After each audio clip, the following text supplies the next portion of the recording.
L'Alliance biblique du Burkina Faso est une institution interconfessionnelle et elle a pour mission de faire la promotion de la Bible et de la traduire et de la mettre à la disposition des églises et de toute personne en quête de sens, toute personne qui veut découvrir Dieu. Et pour ce faire, elle a développé des programmes tels que la traduction des Saintes Écritures, l'alphabétisation, la guérison des traumatismes, la foi vient en écoutant, et bien d'autres programmes interactifs qui permettent aux utilisateurs de la parole de Dieu non seulement de la lire, mais aussi de la comprendre et de se l'approprier. Et déjà, nous avons à notre actif plusieurs Bibles traduites et qui sont à la disposition de nos différentes communautés. Il s'agit de la Bible en Bobo Madare, la Bible en Moré, la Bible en Goulmachema, la Bible en San, la Bible en Dagara. Et bientôt nous aurons la Bible en Bissa et la Bible en Liélé à la disposition de nos différentes communautés. Et il est bien qu'à un moment donné de notre histoire, que nous nous asseyons pour voir l'impact de notre travail. Et cet impact se mesure par ce que la Bible a apporté dans la vie des personnes qui sont en contact avec cette parole et des changements qualitatifs que cela a apporté dans leur vie. Parce que quand on parle du christianisme, il ne s'agit pas seulement d'adhérer à une religion, mais plutôt il s'agit de se laisser transformer par la parole de Dieu qui est source de vie, source de liberté, source de paix et qui nous met en connexion avec Dieu, qui insuffle en nous sa vie pour que nous soyons transformés à son image, en attendant bien sûr qu'il vienne nous chercher pour être avec lui dans sa présence éternelle. Je bénis le Seigneur en donnant ce témoignage de ce que l'Éternel a passé par la radio Proclame et pour faire dans ma vie et dans mon ministère. Depuis 2010, j'ai connu l'Alliance biblique. Et cela m'a aidé à avoir la radio. Et avec la radio Proclame dans beaucoup de langues, surtout la langue morée et la langue française. Et le Seigneur a passé par ça pour m'utiliser à impacter vraiment beaucoup de provinces du Burkina Faso. Avec la radio Proclame, j'ai pu ouvrir plus de 40 cellules de prière, dont plus de 27 actuellement sont des églises. Et ça a moi-même transformé ma vie, puisque le fait d'écouter et que les gens te posent des questions, ça ouvre encore mon esprit et ça ouvre encore mon intelligence. Et ça a changé beaucoup de vies aussi, et dans les cellules ou dans les églises que j'ai passé pour faire écouter ça. Beaucoup de personnes ont changé leur langage, leur comportement. Et même au travers de la radio Proclame qu'on écoute, ça change automatiquement parce qu'il y a des versets que vous allez écouter et qui ne seront jamais prêchés dans les églises. Voilà, il y a des versets vraiment que nous attendons dans la radio Proclame qui ne sont jamais prêchés dans les églises. Mais en attendant ces versets, les gens posent des questions et ils sont encore plus instruits et plus encore enseignés. Donc je bénis le Seigneur qui a donné la vision de créer cette radio Proclame. Et ma prière est que Dieu bénisse la source et qu'encore on trouve des radios dans les différentes sortes de langues au Burkina Faso et dans les autres pays aussi. Que le Seigneur bénisse le ministère de l'Alliance biblique et que le Seigneur les accompagne dans le nom puissant et précieux de notre Seigneur et Sauveur Jésus-Christ de Nazareth.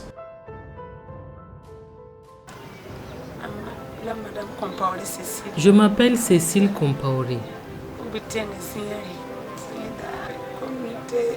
Je suis membre de la communauté évangélique de Yamtenga. Je n'ai pas eu la chance d'aller à l'école pour apprendre à lire et à écrire.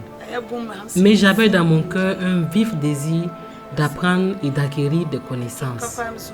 Lorsque je partais à l'église, je désirais vraiment apprendre à lire la Bible. Et c'était vraiment une préoccupation pour moi. J'ai acheté un livret d'apprentissage pour commencer à lire toute seule, mais il n'y avait personne pour m'aider. Je me suis approché d'une voisine qui savait lire pour apprendre chaque jour une lettre ou un mot de mon livret. Je le faisais chaque matin lorsqu'elle allait au marché pour son commerce. Mais finalement, elle m'a dit de cesser de l'importuner. Malgré mes efforts, je n'ai pas pu apprendre à lire. J'ai décidé quand même de m'acheter une Bible dans ma langue qui est le Moré. Chaque soir, je demandais à Dieu de me donner la possibilité d'apprendre à lire et de comprendre sa parole. J'ai continué à prier ainsi jusqu'à ce que j'apprenne un jour que l'Alliance biblique du Burkina Faso va ouvrir une classe d'alphabétisation dans mon église. Cela m'a rempli de joie et je me suis empressé de m'inscrire.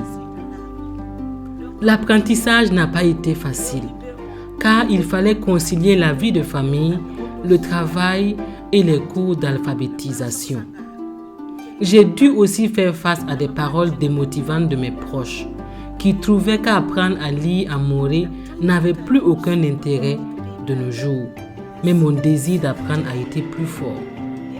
À l'issue des 3 mois d'apprentissage, j'étais enfin capable de lire et d'écrire dans ma langue.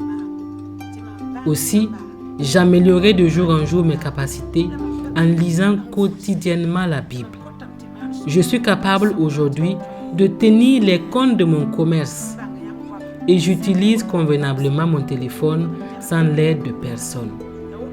J'ai décidé à la fin de ma formation de m'inscrire pour des cours d'appui en vue d'apprendre à lire et à écrire couramment le français.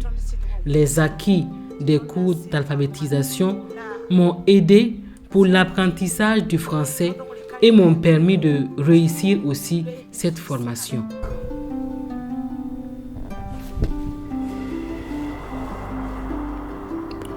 Je suis Zongo Alizeta. Je voudrais donner ce témoignage pour rendre gloire à Dieu. Depuis mon enfance jusque dans ma vie de foyer, j'ai connu des souffrances de toutes sortes. J'ai perdu tous mes parents quand j'avais 6 ans. Ma famille d'adoption s'occupait de moi comme une personne qui allait mourir du jour au lendemain. À l'âge de 13 ans, je souhaitais moi-même mourir pour échapper aux différentes maltraitances dont j'étais l'objet. Après mon mariage, je pensais que j'aurais la consolation auprès de mon mari.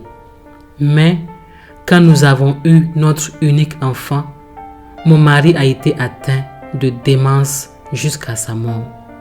Finalement, je me demandais quel était le péché dans ma vie qui faisait que je vivais une telle situation. Je suis arrivé à la conclusion que c'était parce que Dieu ne m'aimait pas.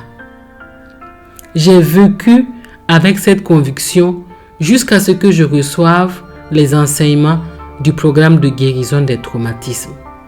Ce qui m'a beaucoup aidé, c'est la leçon sur le thème « Si Dieu nous aime, pourquoi souffrons-nous » Cette leçon a été la réponse à toutes les questions que je me posais pour donner un sens à ma vie.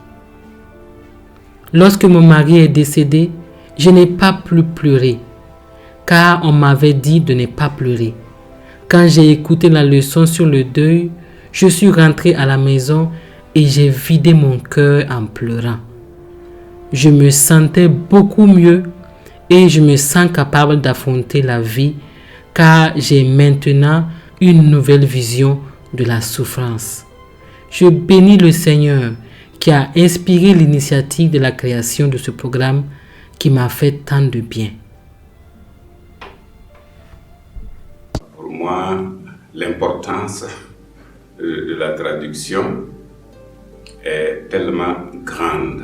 Si nous référons à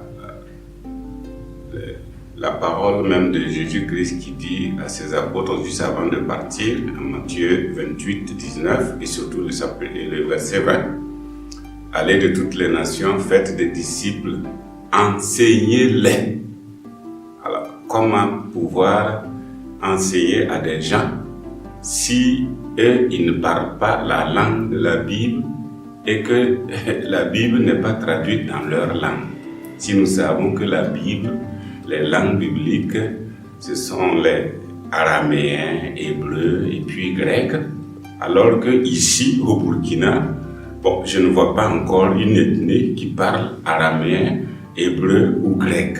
Alors il faut nécessairement, ou disons même impérativement, traduire la Bible pour rejoindre les intéressés, ceux qu'on veut aider, ceux à qui on veut apporter la parole de Dieu dans leur langue. Et voilà pourquoi nous disons que la traduction de la Bible, c'est plus que nécessaire, c'est un impératif. Alors il nous faut à tout prix traduire la Bible pour que les gens, les populations, les fidèles puissent avoir la Bible dans leur langue, entre leurs mains. Et ça, c'est Dieu qui est venu à eux comme l'Emmanuel. Je suis avec vous. Et effectivement, quand on parle la langue de quelqu'un, on l'a considéré et le courant passe, la parole passe, le message passe.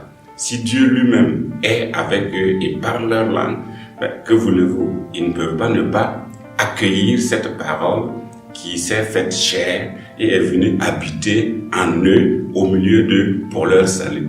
Et là, le message passe facilement. Voilà pourquoi nous disons que traduire la Bible pour nous, et voilà pourquoi nous mettons nous mettons notre corps, notre esprit, surtout notre cœur, pour que le travail là soit bien fait et que les populations, les fidèles puissent avoir quelque chose de solide entre leurs mains. La traduction de la Bible, c'est un impératif. Je suis Ouedraogo Moussa. Je suis un apprenant en fin de formation au Centre Braille de l'Alliance biblique de Burkina Faso. Au centre, j'ai appris à lire et à écrire le Braille et j'ai été aussi formé dans des domaines d'activité comme l'élevage, le jardinage, la fabrication de chaises, de sacs et de lits picots. Avant de venir au centre, je vivais dans le dénuement, le rejet et la stigmatisation, souvent même de la part des membres de ma propre famille. Mais aujourd'hui, je suis capable, avec ma formation, de fabriquer, de vendre des chaises et des lits picots. Cette activité me rapporte du revenu et me permet de subvenir à mes besoins, mais aussi de prendre soin de mon épouse qui est aussi handicapée visuelle.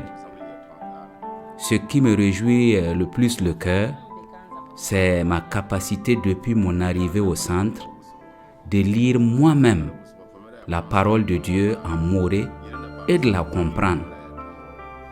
Je tiens à remercier l'Alliance biblique pour l'initiative de l'ouverture de ce centre qui permet aux personnes handicapées de la vue de s'instruire gratuitement et d'être intégrées et acceptées dans leur communauté.